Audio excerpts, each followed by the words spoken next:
കൃഷ്ണോ രക്ഷതു മാം ചരാചരഗുരു കൃഷ്ണം നമസ്യേ സദാ കൃഷ്ണേനൈവ സുരക്ഷിതോഹമസകൃത് കൃഷ്ണായ ദത്തം മനഃ കൃഷ്ണാദേവ സമുദ്ഭവോ മമ വിഭോ കൃഷ്ണസ്യ ദാസോസ്മ്യഹം കൃഷ്ണേ ഭക്തി അചഞ്ചലാസ്തു ഭഗവൻ ഹേ കൃഷ്ണ തുഭ്യം നമഃ.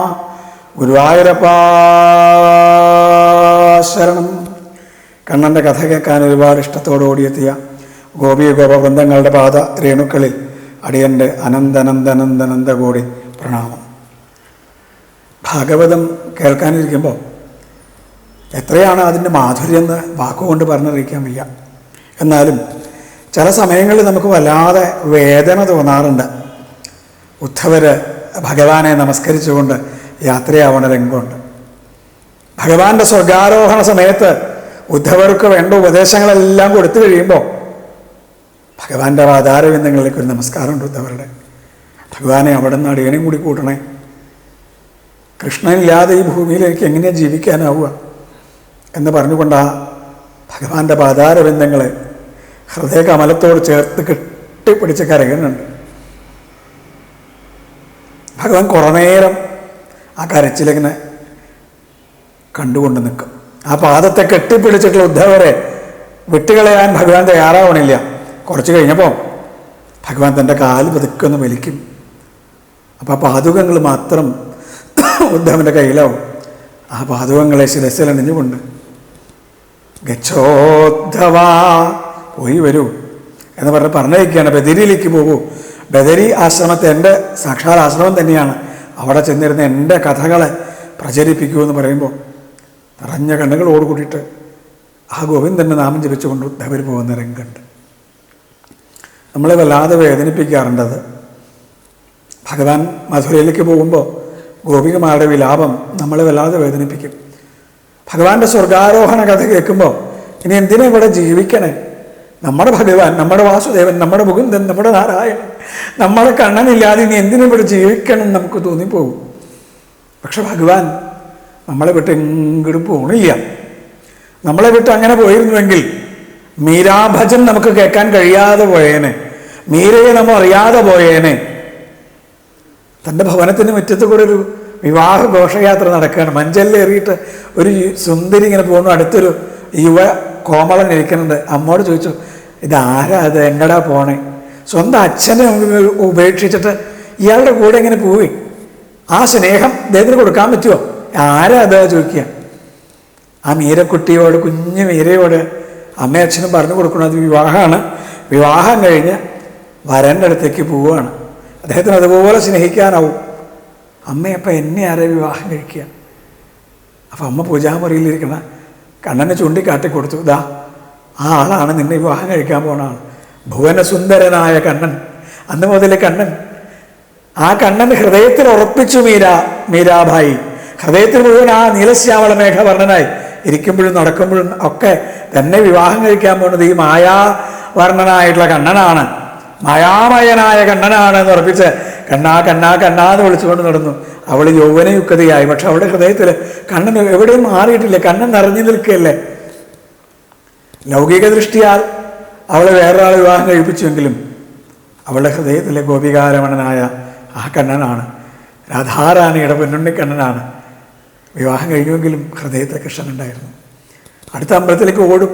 കാലത്ത് കുളി കഴിഞ്ഞ് കണ്ണൻ്റെ മുമ്പിലേക്ക് തൻ്റെ പ്രിയതമനെ കാണാൻ ആ കണ്ണൻ്റെ മുമ്പിൽ നിന്ന് തൊഴും. ആളുകൾക്ക് സംശയം, ഇത്ര ഭക്തിയോ? ഈ കണ്ണൻ്റെ അടുത്തേക്ക് ഓടുണ്ടല്ലോ, ഇത് കണ്ണൻ്റെ അടുത്തേക്കുള്ള ഓട്ടമൊന്നുമല്ല, വേറെ ആരെയോ കാണാനാണ്. സത്യം പറയാം, ആരെയാ? നിനക്കൊരു രഹസ്യക്കാരനില്ലേ? അവൾ തുറന്ന് സമ്മതിച്ചുണ്ട്, എനിക്കൊരു രഹസ്യ കാമുകനുണ്ട്, അതെൻ്റെ കണ്ണനാണ്. എനിക്ക് ആ കണ്ണനെ മറക്കാനാവില്ല. അവളുടെ പ്രിയതമനൊരു പൂജാമുറി ഉണ്ടാക്കി കൊടുത്തു. അതിമനോഹരമായ പൂജാമുറി. അതിനകത്ത് കയറി വാതിലടച്ചാൽ പുറത്ത് സംഭാഷണമൊക്കെ കേൾക്കാം. എന്തൊരു മധുരമായിട്ടുള്ള സംഭാഷണം, എന്തൊരു പ്രേമോദാരമാണ് സംഭാഷണം. അപ്പോൾ ചോദിച്ചു, ആരാ അകത്ത്? സത്യം പറയാൻ, നിന്റെ രഹസ്യക്കാരനല്ലേ? അതെ, എൻ്റെ കണ്ണനാണ്. ഞാൻ ആ കണ്ണനോടാ പറയുക, ഇത്രയും സുന്ദരനായ പൂർണ്ണചന്ദ്രനെ ശരത്കാല പൂർണ്ണചന്ദ്രനെ കണ്ട് എങ്ങനെയാ ശൃംഗരിക്കാതിരിക്കുക, എങ്ങനെയാ അദ്ദേഹത്തോട് കൊഞ്ചാതിരിക്കുക, ആ മടിയിൽ കിടക്കാതിരിക്കുക, ആ തലമുടിയിൽ തഴുകാതിരിക്കുക, ആ വിരിമാറി അമരാതിരിക്കുക, ആ അധരം മധുരമാണെന്ന് രാധാറാണിയെ പോലെ വിളിച്ചു പറയാതിരിക്കുക സാധിക്കണില്ല എന്ന് അനവധി ആളുകൾ അവിടേക്ക് ഓടിയെത്താൻ തുടങ്ങി. അവസാനം ഈ മീരാഭായി ഉപേക്ഷിക്കേണ്ടി വന്നു അദ്ദേഹത്തിന്. പുഴയിൽ കൊണ്ട് തള്ളി അവിടെ നിന്ന് കൈപിടിച്ച് എഴുന്നേൽപ്പിച്ചത് സാക്ഷാൽ വൃന്ദാവനവാസിയായ കണ്ണനാണ്. വനമാലീരാധാരമണ അല്ലേ, ആ കണ്ണൻ കയ്യിൽ വാരിയെടുത്തു. നിന്നെ ആർക്ക് വേണ്ടെങ്കിൽ എനിക്ക് വേണമെന്ന് പറഞ്ഞിട്ട് നമ്മൾ ഉപേക്ഷിച്ച് നമ്മുടെ കണ്ണൻ പോയെങ്കിൽ, സ്വർഗാരോഹണം ചെയ്തുവെങ്കിൽ, ഈ മീരയെ വാരിപ്പുണർന്ന വൃന്ദാവനത്തിൽ എൻ്റെ കൂടെ ആയിക്കോളൂ എന്ന് പറഞ്ഞ് ആ ഗോപികമാരുടെ കൂടെ കൂട്ടിയ ആ കണ്ണൻ എവിടെ നിന്ന് വന്നു? അപ്പോൾ കണ്ണൻ നമ്മളെ വിട്ടു പോയിട്ടില്ല. ഭാഗവതം പറയും പ്രത്യക്ഷ കൃഷ്ണയേവഹി. ഈ ഭാഗവതം തന്നെയാണ് ഭഗവാൻ. ആ ഭാഗവതം തുറന്നാൽ നമ്മളെല്ലാം മറക്കണില്ലേ? നമ്മൾ വൃന്ദാവനത്തിലാവണില്ലേ? നമ്മൾ മധുരയിലേക്ക് പോണില്ലേ? അപ്പോൾ നമ്മളെ വിട്ടു പോയിട്ടില്ല ആ കണ്ണൻ. കുറൂരമ്മയുടെ കഥ എത്ര കേട്ടാലാ മതിയാവുക? അടുത്ത കാലത്ത് ജീവിച്ചിരുന്ന ആളാ. നമ്മളെ വിട്ട് നമ്മുടെ കണ്ണൻ പോയെങ്കിൽ ആ ഗൗരി കുറൂരമ്മ നമ്മളെ കാട്ടി തന്നില്ലേ? കണ്ണനെ കൈപിടിച്ചുകൊണ്ട് നടക്കുക. അമ്മയായിട്ട് യശോദമ്മയായി ജനിച്ചിട്ട് ഭഗവാന് കൊടുത്ത വാത്സല്യം മതിയായില്ല. കുറൂരമ്മയായിട്ട് ജനിച്ചു. ഗോപികമാരുടെ കൂട്ടത്തിൽ ഇരവും പകലും എല്ലാം മറന്നുകൊണ്ട്, രാവും പകലും ഒക്കെ മറന്ന്, ഇഹവും പരവും മറന്ന് കണ്ണാ കണ്ണാ കണ്ണാന്ന് വിളിച്ച് പാടി നടന്ന ആ ഗോപികയാണ് മീരയായി ജനിച്ചതെങ്കിൽ ദാ യശോദമ്മയാണ് കുറൂരമ്മയായത് നമുക്കറിയാൻ പറ്റും. വില്ലുമംഗലസ്വാമിയാരെ നമുക്ക് കാണാൻ പറ്റും. മേൽപ്പത്തൂരിനെ നമുക്ക് കാണാൻ പറ്റും. പൂന്താനത്തിനെ നമുക്ക് കാണാൻ പറ്റും. കണ്ണാന്ന് വിളിച്ചുകൊണ്ട് എണ്ണമറ്റ തിരുനാമമുള്ളതിൽ എന്ന് പറഞ്ഞ് പാടി പൂന്തേനാകുന്ന ജ്ഞാനപാന ഭക്തന്മാർക്ക് വാരിക്കോരി കുടിക്കാൻ കൊടുത്ത അദ്ദേഹത്തെ കാണാൻ കഴിയും. സാക്ഷാൽ ശങ്കര ഭഗവത്പാദരെ കാണാൻ പറ്റും. മേപ്പത്തൂരിനെ നമ്മൾ കണ്ടു അല്ലേ? അഗ്രേ പശ്യാമി തേജോ എന്ന് പറഞ്ഞുകൊണ്ട് ആ ഭഗവാനെ തേജോ നിബിഡതരകളായ വലിലോഭനീയം പീയൂഷാപ്ലാവിദോഹം രാജാൻ ആനന്ദ സമുദ്രത്തിൽ ആറാടി ഉപനിഷത് സുന്ദരികളുടെ നടുക്ക് ആ നീലശ്യാമള മേഘവർണ്ണൻ ദാ നിൽക്കണു. നീലാഭം കുഞ്ചിതാഗ്രം ഘനമമലതരം എന്ന് പറഞ്ഞുകൊണ്ട് പാടി പുകഴ്ത്തുന്നുണ്ട്. നേരിട്ട് കണ്ട ആ ദൃശ്യ അനുഭവം നമുക്ക് തരണു. എത്ര കേട്ടാലും മതിയാവാത്ത ആ അനുഭവം അവിടെ നമുക്ക് എന്തേ പറഞ്ഞു തരണത്? ഭഗവാൻ നമ്മളെ വിട്ടു പോയിട്ടില്ല. ഭഗവാന് നമ്മളെ വിട്ടു പോകാനാവില്ല. ഭഗവാനും ഭക്തനും ഭാഗവതവും മൂന്നല്ല, അത് ഒന്ന് തന്നെയാണ്. ആ ഭാഗവതം തുറന്നാൽ ഭഗവാന്റെ സ്വരരാഗക്കുഴിൽ നിന്ന് ഉണരുന്ന ആ വേണുഗാനം കേൾക്കാൻ പറ്റും. ഗോപികമാരുടെ ആ കിളിക്കൊഞ്ചൽ കേൾക്കാൻ പറ്റും.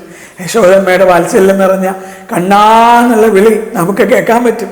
ആ ഭാഗവതം വായിച്ച ശേഷം അതൊന്ന് കണ്ണടച്ചിരുന്നാൽ നമ്മൾ ഇഹവും വരവും മറന്ന് വൃന്ദാവനത്തിലേക്കും ദ്വാരകയിലേക്കും മധുരയിലേക്കും ഓടും.